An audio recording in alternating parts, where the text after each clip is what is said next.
Mga anak ni Carla Estrada, sino-sino sila? Si Carmela Ford Tenorio ay ang bunso at inilarawan bilang mas makulit na miyembro ng kanilang pamilya.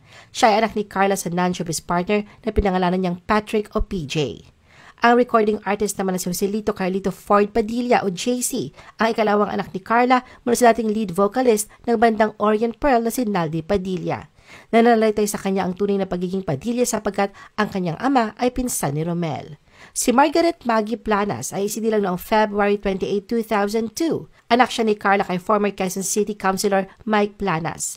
Nagtapos siya ng high school noong 2018 sa Assumption College sa Makati City at pinagpatuloy ang kanyang pag-aaral sa University of Melbourne sa Australia matapos na makapasa rito. Si Daniel John Ilago Ford, o mas kilala sa screen name na Daniel Padilla, ay isinilang noong April 26, 1995. Siya ang panganay na anak ni Carla mula sa dati nitong karelasyon na si Romel Padilla.